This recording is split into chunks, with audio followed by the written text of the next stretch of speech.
Good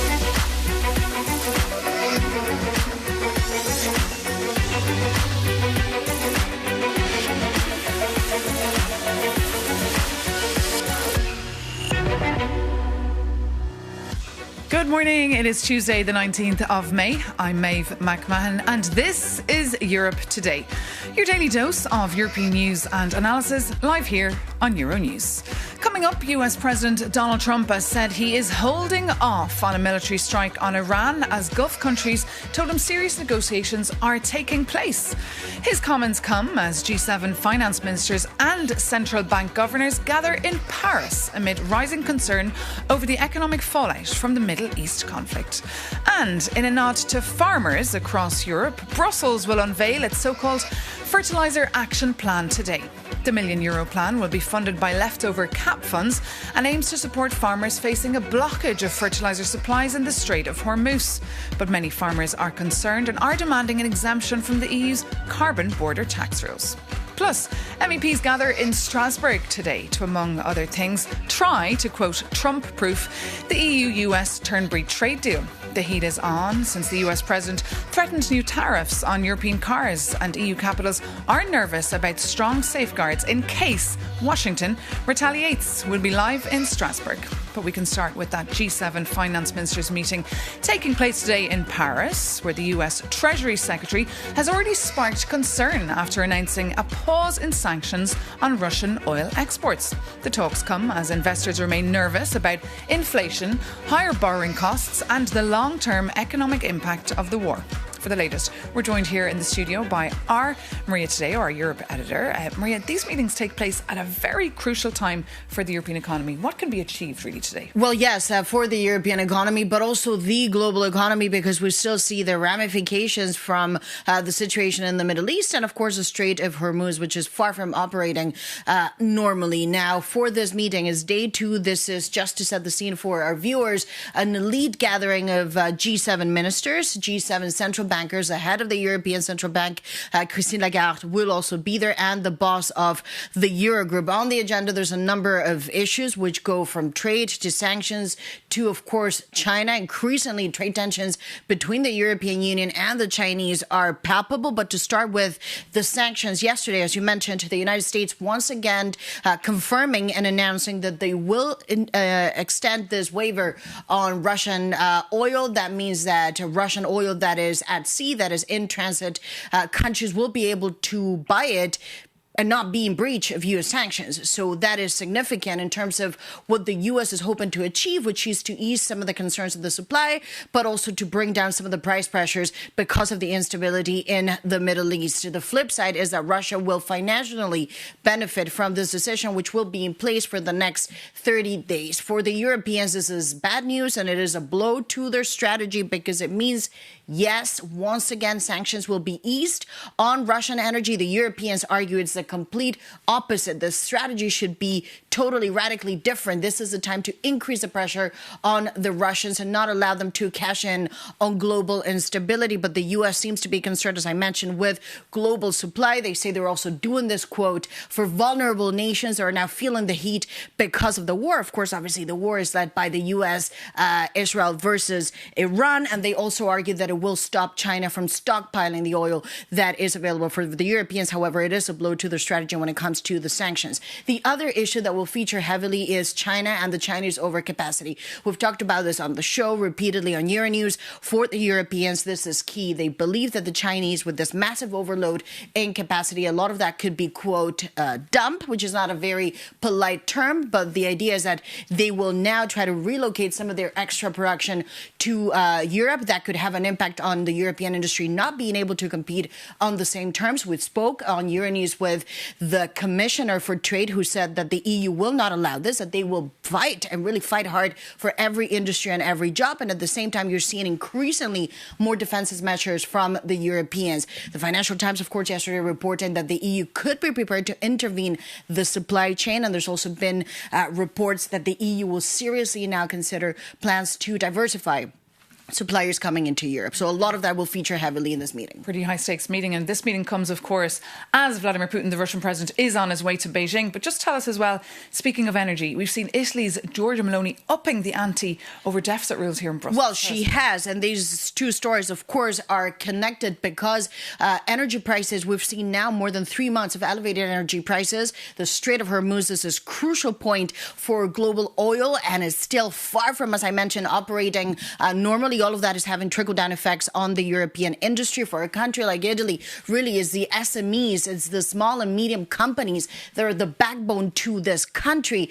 This is having a serious impact, and the Italian Prime Minister is facing an election next year too. So she's now sending a letter, which hopefully we can put up on the screen. Maeve, everyone in Brussels got a copy of this letter yesterday. It was leaked all over the place. So really the Italians wanted to send a big message with this. What they argue is that this is an emergency. Is just as important as defense. This is critical for Europe, and they call on the Commission to relax their fiscal rules. Remember, for European countries, every year they have to keep their deficit below 3%. What Giorgia Meloni argues is that unless there is an easing on those rules, unless there's an exemption to measures related to energy, well, Italy will go above the 3%, or if they don't want to do that, they will not be able to play into a massive defense program that the EU wants, that the Commission wants, which is the SAFE. So she's really saying, if you want me to play ball on defense, you need to help me out on energy. A lot of that, the Italians feel their concerns have not been addressed properly by Brussels, and all of this is happening in anticipation of a European leaders summit. We now see that the Italian leader is saying either we get flexibility on energy or this is going to have an impact on defense. We cannot spend for everything. The problem, however, is Brussels says in order to put forward extraordinary measures, you need to have a severe economic downturn. But the EU is not quite there yet. There is a risk of stagflation, but we've not seen a massive recession manifest. OK, Maria Seo, thank you so much for that analysis. And you can catch more of Maria's analysis on her brand new newsletter that is called Off the Record. But now we can take you to the French city of Strasbourg, where MEPs are meeting for a routine voting session. Tough talks are set to take place late into the night about whether or not to rubber stamp that controversial EU-US trade deal. For a refresher first, though, to hear what's at stake, here's our Jakob Janis. Hey, what you doing tonight at 9 p.m? Maybe going for a date? If so, better fought for European lawmakers and diplomats locked tonight in a room in Strasbourg, desperately trying to prevent an all-out transatlantic trade war. And the clock is ticking down to an unforgiving 4th of July deadline set by Donald Trump, who has threatened a 25% tariff on European cars if Brussels refuses to accept his terms. Alright, so how did Europe end up in this mess? Last July, Trump and Ursula von der Leyen struck a trade deal in Scotland. And the maths looked simple. Zero tariffs on US industrial goods against a 15% cap on European exports. And all of that was built to protect a relationship with almost 1.7 trillion euros. And that's a lot of zeros. But now the European Parliament is pushing back. After a US Supreme Court ruling against the tariffs, Washington introduced new duties on steel and aluminium, effectively violating the treaty before signature. And European lawmakers argue Europe cannot be bullied, so they are baking 3 defensive shields into the text. The known as Sunrise Clause stalls the deal until Washington drops these steel duties. And there is also the Sunset Clause, which automatically ends the agreement in March 2028, so just before Trump leaves office. Finally, there is also the Greenland Clause, allowing Brussels to suspend everything if Trump threatens European territorial integrity again. And quite predictably, this has split Brussels. The centre-right EPP wants a quick deal to avoid industry chaos, but the socialists are digging in. And top European Parliament negotiator Bernd Lange insists European legislation must not be dictated by threats from Washington. So if negotiators reach a compromise tonight, the text heads to a plenary vote in June. But if the deadlock holds, this massive trade relationship hits a cliff edge. And that 4th of July deadline will bring a wave of American tariffs straight to Europe's doorstep. So if you are going on a date tonight, you now have a perfect icebreaker topic. And no, you don't have to thank me for that.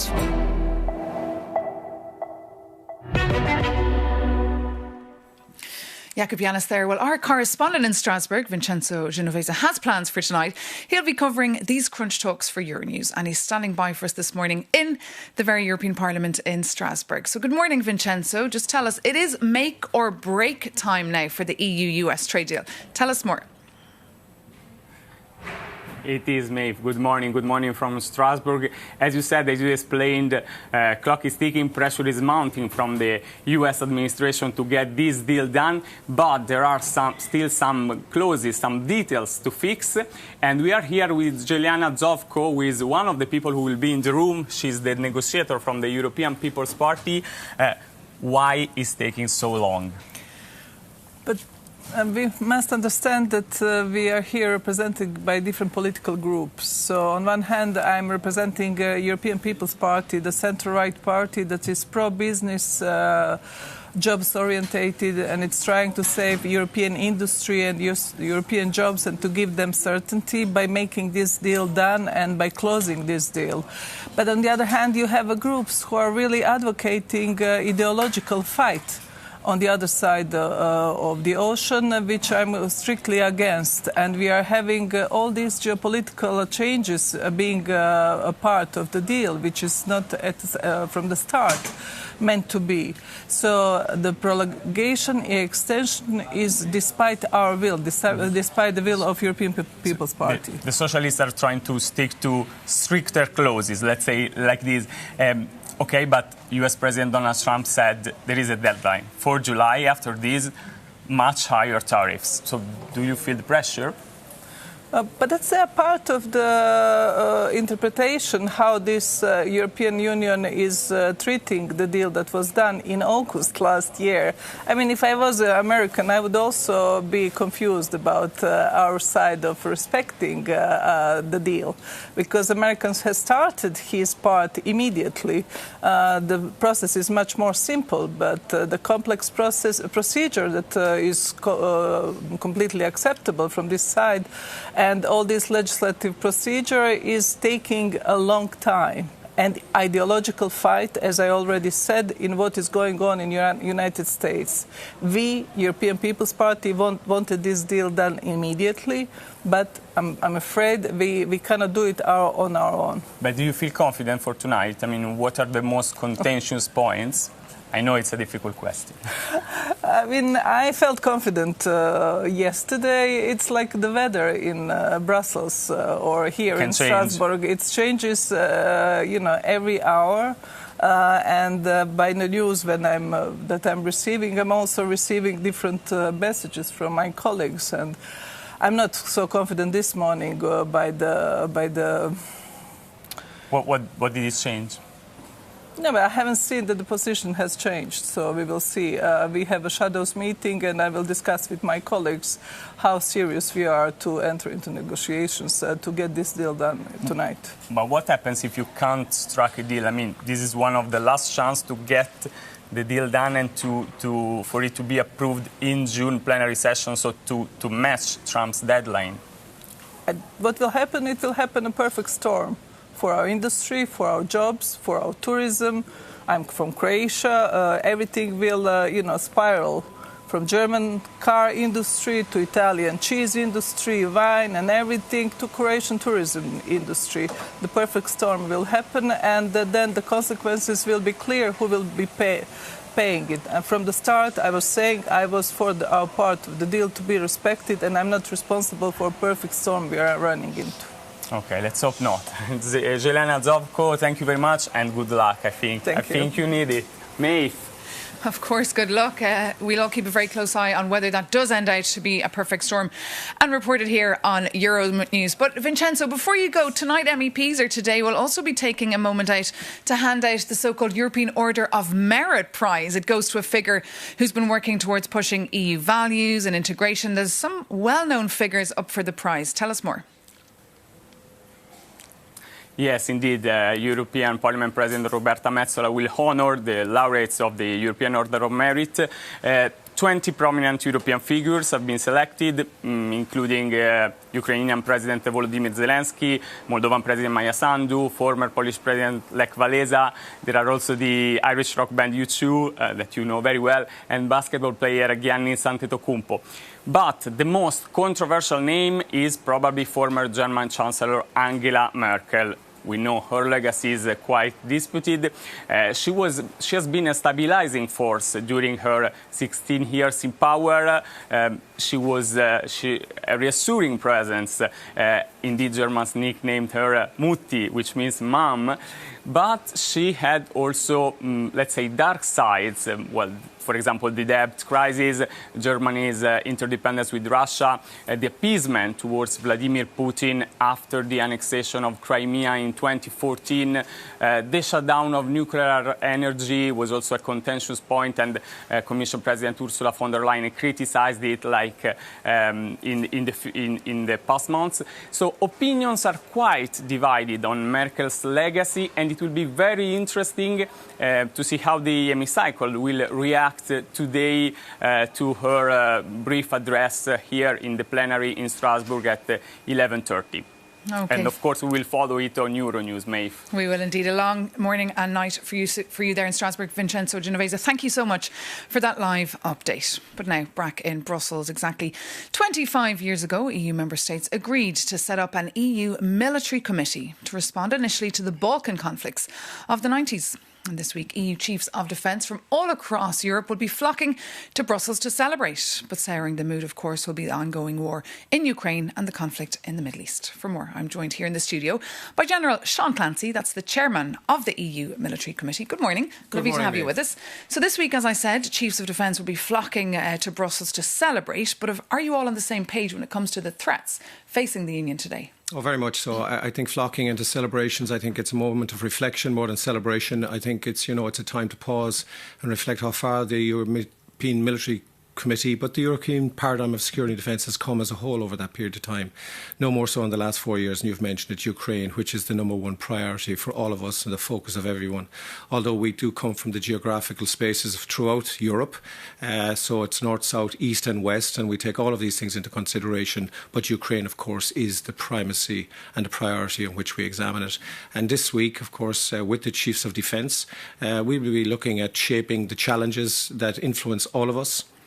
What our responses are to that, and through our reflections in our meetings, then we will be looking at the key issues such as the European security strategy, the defence readiness, and primarily then, of course, Ukraine, where we will be joined by General Syrski from Ukrainian forces himself. And you just mentioned Ukraine this morning, reports of 500 drones, dozens of missiles being fired into Ukraine. A serious escalation in the last couple of days there. Does this forum, though, carry any weight? Well, this isn't serious escalation. This, unfortunately, is happening on a regular basis. And the extraordinary resilience of the Ukrainian armed forces, but the Ukrainian people as a whole has transformed Ukraine into a fortress nation now. And Ukraine, from a European point of view, is integral to the future security of Europe. So this isn't just beneficiaries of European charity. This is strategic initiative and imperative for Europe. But can the EU ever transition to this military powerhouse? The EU doesn't have to transition to a military powerhouse. Let's be very clear. The defence and deterrence of the Euro-Atlantic area, the responsibility for this lies with NATO. Europe brings huge strength in terms of military advices, in terms of economic power, industrial power, and its ability then through its common security and defence policy instruments, to bring stability, security to many areas. We've seen it in the Western Balkans, which was the initial, I suppose, start out through Concordia of the EU Military Committee way back 25 years ago. But since then, when we reflect on what the EU has done, we'll see it in the Middle East through what the EU is trying to do in terms of the Lebanon going forward with the withdrawal of UNIFIL. We see it in terms of our missions and operations, 15 of which we have completed in the last 25 years. Currently, there are 9 live missions and operations. And the power of the EU is exercised, for instance, through our EU military assistant mission, where we have trained 93,000 soldiers of the Ukrainian armed forces to date. And we will continue unrelentingly doing this, and we will shape the future of the armed forces of Ukraine with the help of the 27 member states working coherently together. Okay, Sean Clancy, thank you so much for coming into us today You're on welcome, your Maeve. news on Europe Today. And for all other news and analysis on what's going on today in Strasbourg and across Europe, do visit euronews.com or reach out to us at europetoday@euronews.com. Take care and see you soon on Euronews.